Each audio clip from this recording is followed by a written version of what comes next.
Olá, seja bem-vindo a mais uma análise aprofundada aqui no nosso espaço.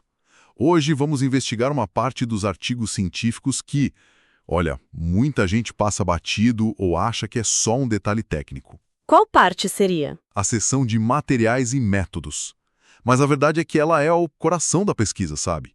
Onde a ciência mostra a sua cozinha. Exato. Pense nela como a planta baixa de um prédio, ou talvez a receita detalhada de um prato bem complexo. É ali que mora a credibilidade da coisa toda. Credibilidade. E como assim? Ué, sem um materiais e métodos bem descrito, como é que outra pessoa, lá em outro laboratório, poderia tentar refazer o experimento para ver se chega no mesmo resultado? Ah, a famosa reprodutibilidade. Isso, que é um pilar da ciência, né? Depende totalmente disso. Tem até revista tipo a Molecules and Cells que bate nessa tecla. A descrição tem que ser curta, sim, mas completa. Completo o suficiente para outra pessoa da área conseguir repetir. Faz sentido. Exatamente. E é justamente isso que a gente vai explorar hoje. Com base nos materiais que recebemos, vamos ver como é que se organiza essa sessão, que nível de detalhe colocar, o jeito certo de citar métodos que já existem. E até o papel das figuras, que é super importante também. Sim, o desafio é pegar essa parte, que às vezes é super densa, meio chata de ler até, e entender como deixar ela clara e eficaz. Bora destrinchar isso aí. Com certeza. Olha, o ponto de partida é entender o propósito principal, né? Que seria? Detalhar exatamente o que foi feito para chegar nos resultados e, claro, responder à pergunta da pesquisa. É a garantia para quem lê, seja um colega pesquisador ou um revisor de revista, de que os métodos usados são válidos, confiáveis. Dá uma pincelada na introdução. Sim, isso mesmo. É o que alguns autores chamam de movimento 3 na estrutura do artigo. É uma forma de, tipo assim, alinhar as expectativas de quem está lendo desde o começo. Para a pessoa já saber o que esperar. Exato. Tem um exemplo interessante que a gente viu de um trabalho sobre fermentação de butanol. Era um estudo totalmente computacional, simulação pura. Certo. Acontece que ele foi rejeitado na primeira vez. Os revisores acharam que iam encontrar dados de laboratório, sabe? Ficaram esperando por isso. Nossa, que situação. E como resolveram? Imagina a frustração. Pois é, mas foi simples até. Eles só adicionaram uma frase na introdução. Algo tipo, olha, este é um estudo de modelagem e simulação. Pronto. Ah, só para deixar claro o tipo de estudo. Isso. Aí evitou a frustração e o artigo pôde ser avaliado pelo que realmente era. Mas claro, também não dá para exagerar na dose ali na introdução, né? Faz sentido. Vimos um exemplo contrário também, num artigo de 2015, onde a descrição do método na introdução ficou enorme.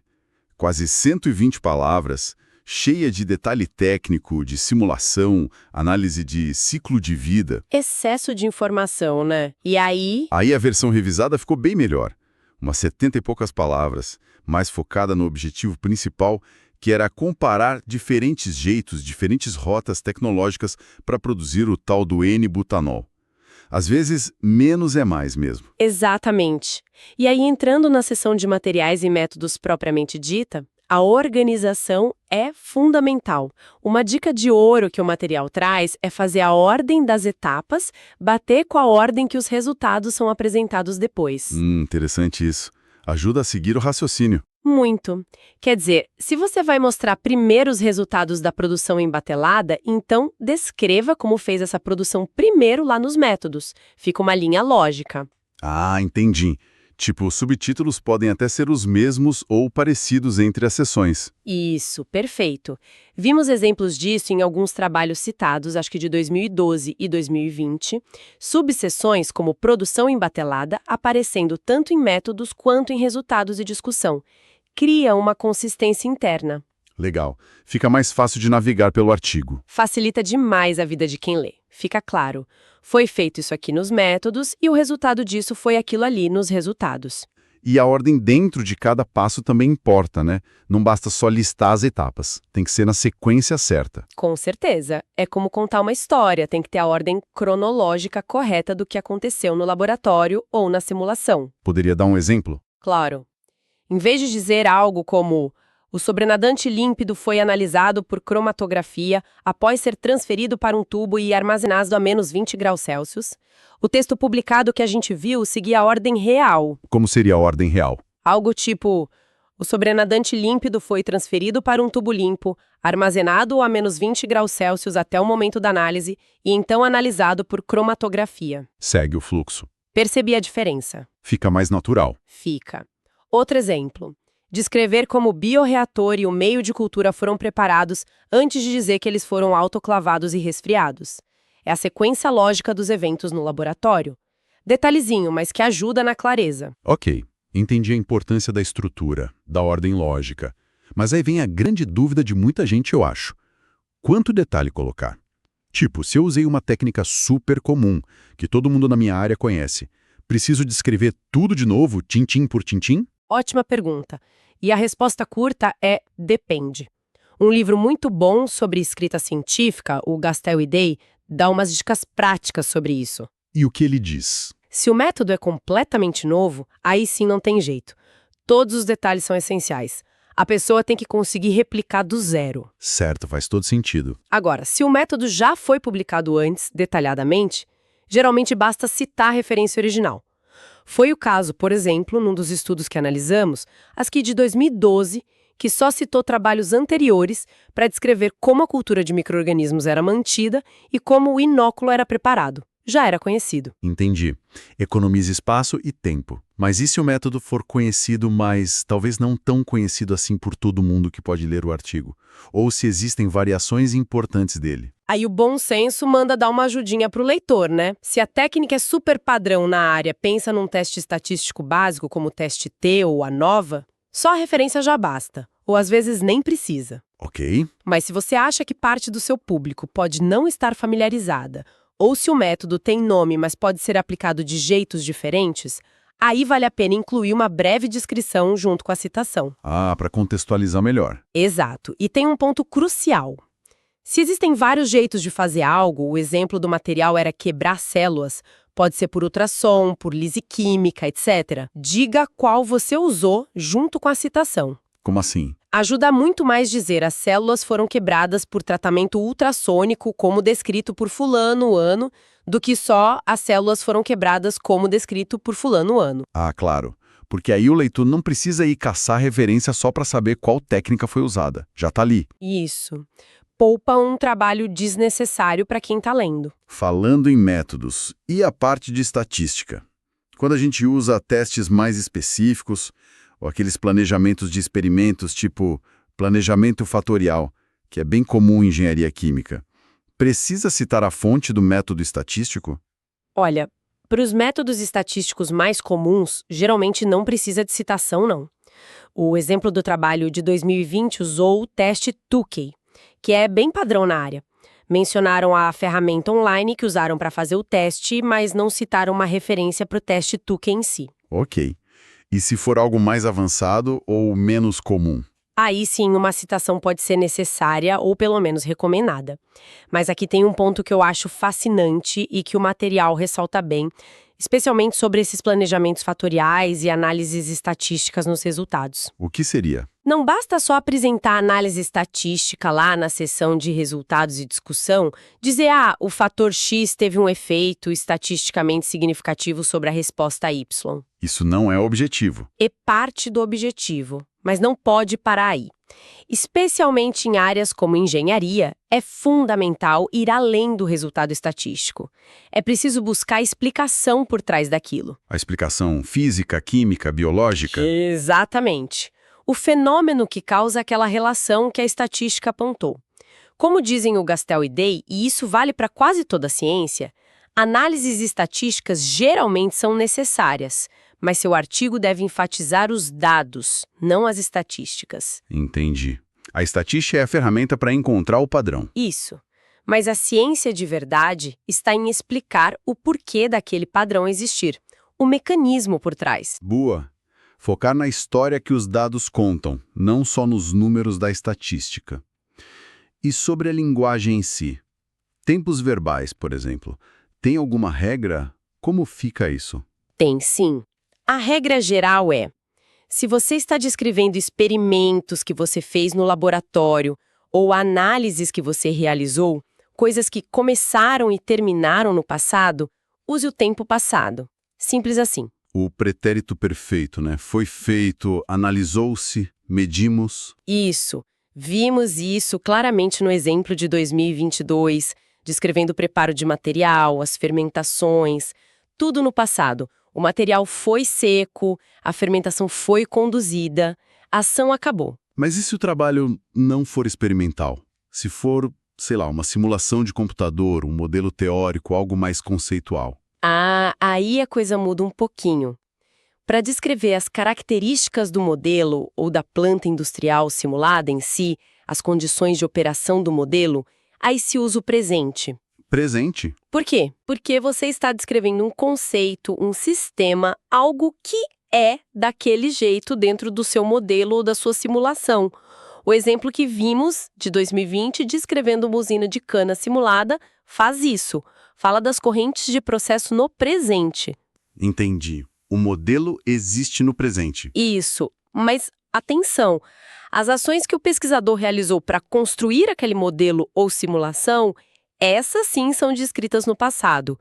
No mesmo artigo conceitual, eles dizem: balanços de massa e energia foram implementados. Ah, que interessante essa distinção. É sutil, mas faz sentido, né? O modelo é assim, presente, mas o trabalho de criá-lo foi feito passado. Totalmente.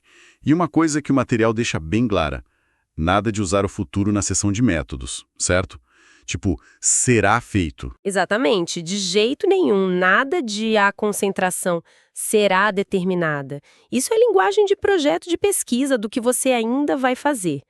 No artigo científico, você está relatando o que já foi feito. Tem até um exemplo de correção disso, né? Tinha.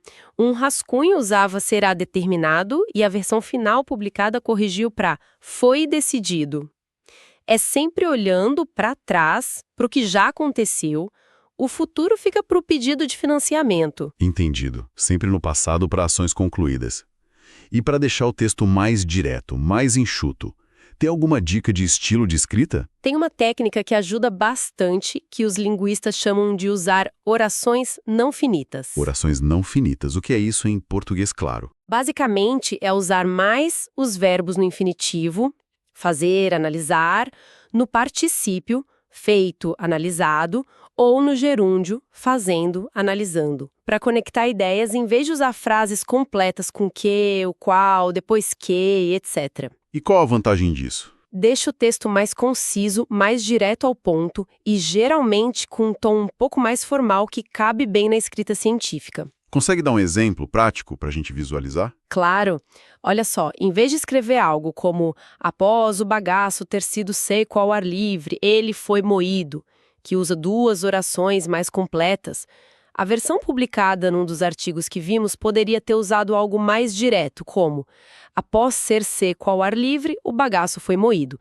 Ou talvez, o bagaço seco ao ar livre foi moído. Entende? Fica mais curto. Ah, entendi. Elimina umas palavrinhas, deixa mais ágil. Isso, outro exemplo. Para descrever um bioreator, em vez de nós utilizamos um bioreator que continha 2,5 litros de cultura. Pode-se usar algo como um bioreator contendo 2,5 litros, como foi feito no artigo de 2011 que analisamos. Parece pouco, né? Mas imagino que no texto todo faz diferença. Faz muita diferença. Palavra a palavra, o texto ganha em concisão e em fluidez. Fica menos truncado. Legal. São pequenas mudanças de estilo que deixam a leitura mais agradável, eu imagino. E além do texto em si, tem a parte visual. Figuras, esquemas. Em áreas como engenharia, onde se monta equipamentos complexos ou se simula processos inteiros, uma boa figura deve ajudar muito, né? Quase indispensável. Indispensável, muitas vezes. Um bom diagrama do aparato experimental que você montou, um fluxograma claro do processo que você simulou no computador, ou dos passos do cálculo que você fez, tudo isso ajuda demais o leitor a visualizar, a entender o que foi feito de verdade. Facilita a compreensão. Muito. E não é só pela informação, sabe? Uma figura bem feita, caprichada, com legendas claras, passa uma imagem de cuidado, de rigor com a pesquisa como um todo. Mostra que o pesquisador se preocupou com a comunicação. É verdade, o capricho nos detalhes visuais reflete no trabalho. Exato! Vimos um exemplo ótimo disso no artigo de 2020. Mostrava a evolução de uma figura. Começou como um gráfico simples, meio básico, feito no Excel, e a versão final publicada era muito mais clara, mais profissional, com os elementos bem organizados. A diferença no impacto visual e na clareza da informação era, nossa, enorme. Investir tempo numa boa figura compensa, então. Sem dúvida. Uma imagem pode realmente valer mais que 1000 palavras, especialmente em métodos. Realmente, o visual conta muito. Mas aí entra outra questão. Precisa colocar absolutamente tudo no corpo principal do artigo? Às vezes tem tanto detalhe metodológico, tanto dado bruto que foi gerado, o artigo ficaria gigante, não? Ótimo ponto. E a resposta é não. Nem tudo precisa ou às vezes nem deve ir para o texto principal do artigo. É aí que entra o famoso material suplementar. Exatamente. O material suplementar. Hoje em dia, com as revistas sendo principalmente digitais, existe muito mais flexibilidade e espaço para anexar arquivos com informações extras, detalhes que não caberiam ou que quebrariam demais a leitura no artigo principal. E o que costuma ir para esse, digamos, anexo digital do artigo? Que tipo de informação? Muita coisa pode ir para lá. Depende da área e da revista, claro. Mas é comum encontrar procedimentos experimentais super detalhados, tipo protocolos passo a passo, tabelas enormes de dados, conjuntos de dados brutos, como espectro de RMN, cromatogramas, leituras de equipamentos, figuras e tabelas adicionais que são relevantes, mas não essenciais para entender a mensagem principal do artigo. Que mais?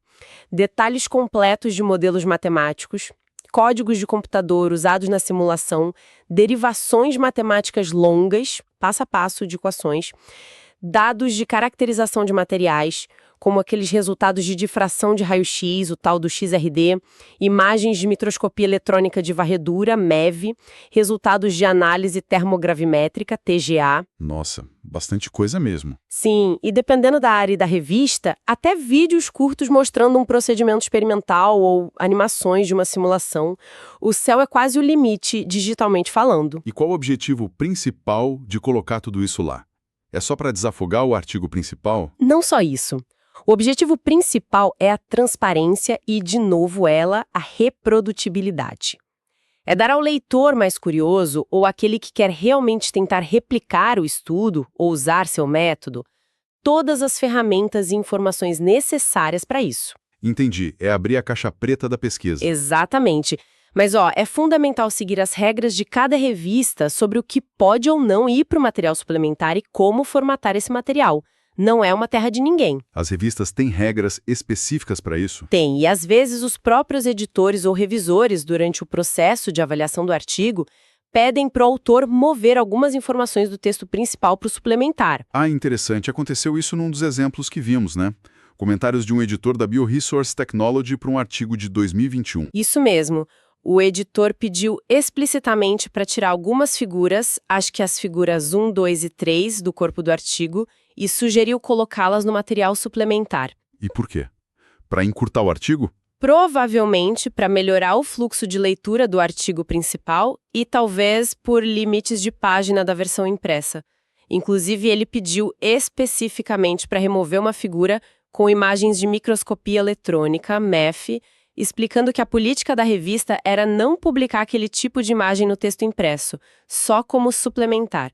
Entendi, decisão editorial mesmo. Sim, e as instruções da revista eram bem claras sobre como fazer isso, como citar o material suplementar no artigo, geralmente só uma frase padrão no final, antes das referências, e o que podia ter no arquivo anexo.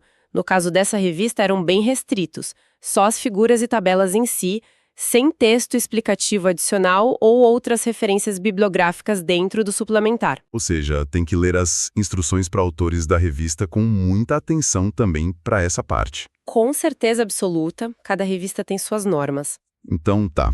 Juntando tudo isso que a gente conversou, fica bem claro que a seção de materiais e métodos é muito, muito mais que um protocolo técnico ou uma formalidade. É a fundação que sustenta toda a credibilidade do estudo científico, né? Sem dúvida alguma. A lógica na estrutura, o nível certo de detalhe sem faltar informação crucial, mas também sem enrolar demais com o óbvio, a precisão na linguagem, no uso dos tempos verbais, o apoio visual que as figuras bem feitas podem dar e o uso inteligente do material suplementar. Tudo isso trabalha junto Para quê? Qual o resultado final? para garantir que a pesquisa seja apresentada de forma clara, que ela seja considerada confiável pela comunidade científica e, no cenário ideal, que outros pesquisadores possam construir sobre aquele trabalho, seja tentando replicar, seja adaptando o método. É assim que a ciência avança. E para quem está do lado de cá, lendo a ciência que é produzida, entender como essa seção funciona é uma ferramenta poderosa, né? Para a gente conseguir avaliar a qualidade do que se lê. Com certeza. Mesmo que não seja exatamente a sua área de super especialidade, perceber um método bem descrito, com lógica, com detalhe adequado, já acende uma luzinha de opa, parece que aqui tem rigor. Dá mais confiança nos resultados apresentados. É verdade. Ajuda a gente a ser um leitor mais crítico. Exatamente. E ajuda a tirar um pouco aquele véu de mistério que às vezes cerca a ciência, sabe? Mostra que, no fundo, é um processo que deveria ser baseado em transparência, em detalhe e na capacidade de outros poderem verificar seus achados. É honestidade intelectual colocada em prática. Muito bom. E pensando um pouco adiante, com essa tendência, essa pressão talvez, por artigos cada vez mais concisos no texto principal e, ao mesmo tempo, essa explosão do uso de material suplementar. Fica uma provocação, não fica? Uma questão para a gente pensar. Qual seria? Será que a gente está caminhando para um ponto onde, para entender de verdade a metodologia de um estudo complexo, a gente vai ter obrigatoriamente que ficar abrindo e caçando informações em vários arquivos anexos diferentes? Como fica a leitura fluida do método? É uma atenção interessante essa que você coloca. Qual é o equilíbrio perfeito entre manter o corpo do artigo principal legível, autocontido, contando a história principal de forma clara, E, ao mesmo tempo, oferecer toda a profundidade necessária lá nos detalhes suplementares para garantir a transparência e a reprodutibilidade total? Onde que a gente traça essa linha? é uma ótima pergunta. Como garantir que o essencial para a compreensão geral esteja claro ali na vitrine, que é o artigo principal, sem obrigar todo e qualquer leitor a ter que descer até o depósito, o material suplementar, para entender o básico? Exato. Fica aí a reflexão. Qual o ponto de equilíbrio ideal? É algo para a gente pensar na próxima vez que for ler ou principalmente escrever sobre ciência. Onde colocar cada peça desse quebra-cabeça metodológico?